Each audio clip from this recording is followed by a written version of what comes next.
Everyone, and thank you for joining me here on my birthday week at Art and Crochet by Kim. This is a cute little birthday gift bag I got for myself, and as you can tell, I'm going to be doing a sampling and testing of the Gansai Tambi watercolor set, Japanese watercolor. Join me here for swatching and a really cute demonstration. I think it's going to be a floral scene, maybe a floral birthday bouquet. Let's open up this bag. There's other treats and goodies in here, art supplies. All right, let's go. And happy birthday to all the August birthdays. Go get into this cute celebration bag. Everything I purchased was at Michael's. I'm not being sponsored by anybody. It was just some nice things I wanted to enjoy for my birthday. So let's get into it. First, let's get the star of the show. Dun, da, da, da. Something I've been wanting to try. Gansai Tambi by Kuretake. It is a Japanese formulation, and I'm just getting new to this. I've seen a lot of other demonstrations from other artists on YouTube. Here's all the information. You could pause the video at any time if you'd like to read everything that it says on the back here. Something I have noticed on other people's demonstration. Very pretty, intense, saturated colors. They are big pans. As you can see, I'm going to go ahead and open this and start swatching it out, but I just want to let you look at the pretty packaging. This is a 24 pan set, and it does say it is watercolor, but it does lend itself to like a more gouache formulation, and you could just wet it down and make it more translucent. Okay, that's the first part of my goodie bag. Next, 100% cotton cold press watercolor paper by the Arches company, and it is the 9 by 12 sheets. I'm stocking up again. I love this watercolor paper. It's a very good quality. Also, this cute little paint by number comes with a frame. It says it has an easel and a magnet, so it's a mini set. I like all the shadowing of this beautiful rose, all the layers. It is acrylic, and I'm going to maybe do this on a separate video, but couldn't pass it up. It was on sale. All right, so that is my beginnings of my birthday week. My birthday falls in the very first week of August, and I'm going to get started with the Japanese watercolor pan set. All right, let's go. Thank you for following. One more look at my beautiful presents, and then we're going to get started on a really fun floral watercolor with Kuretake Gansai Tambi. Beautiful set. Right. Hope you're enjoying your visit here, and make sure you have subscribed. And I would like to give a shout out to all my wonderful new subscribers. I've been collecting a lot, and I'm happy to have you here. And let's build a really fun artist community. Make sure you drop a comment. Taken off the plastic wrapper. All right. And then here is the lid. Beautiful gold embossed, written in Japanese, like a linen finish, and this pretty matcha green. All your wonderful colors. It has this plastic sheet that goes over the top. And then these also can come out. And you can use them separately. They are written on the back with a corresponding number and the name. And as you can see, it's all named here. So I just want to show you that. Pretty shiny, smooth. I can't wait to get started. Let's see how pretty this is for storage. You probably want to put that plastic back on it. Oh, I love it. Beautiful. All right, let's get started with our beautiful Gansai Tambi by Kuretake. And let's swatch these out and make a beautiful sample with our beautiful birthday floral. I have my table, my brushes, our Kuretake pan watercolors. I'm going to remove each section and lay them here. I don't want to spritz and activate water in that cardboard case. And a beautiful ceramic mixing dish. I will be doing a time lapse with the swatching, and we'll be doing the floral watercolor next for the birthday. And I have some cups of water over here. I have this all ready to go to start swatching with all the corresponding numbers. It is on the Arches cold press cotton paper. And let's get on to that swatching.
Okay, I've just finished doing the swatches for this gorgeous paint set. I am in love.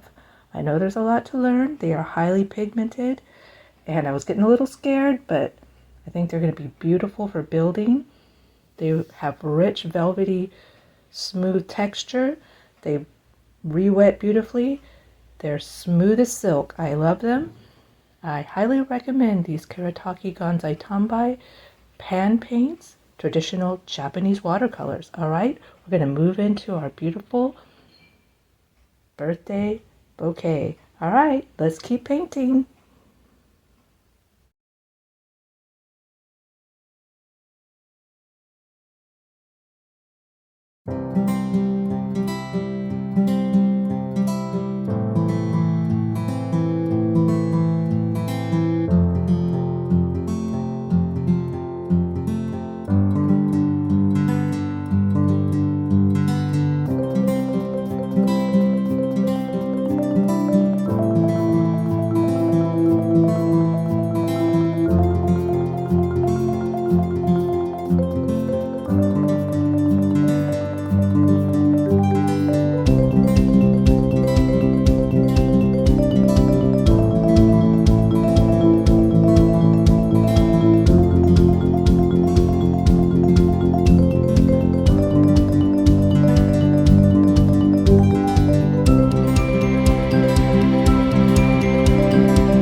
Okay, our beautiful painting is complete. I hope you took the time to use that sketch I provided before I started the time lapse.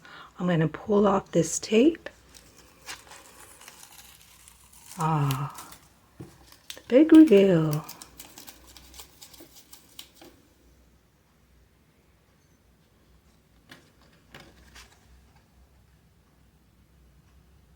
It's always exciting to have the tape removed.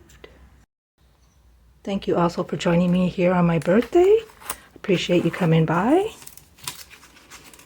And let me know in the comments if you've ever tried this style of Japanese paint. Kuretake Gansai Tambi Watercolor pan sets. I know they have a lot of these on the market, different types of sets. Some even have metallics. I've seen that. Maybe next time I will try to get a hold of that. Let me know what you think of this project. And I'm going to keep on working with these. This is my first time using it. I think I'm kind of loving these paints. Let's see how cute it would look with this frame. That would be pretty. Maybe I'll add a matte and different frame, but you get the idea. And you can paint something like this without the happy birthday, just for an everyday cute little flower bouquet. All right, join me here next time on Art and Crochet by Kim, and I will see you in the next video. Have a great day.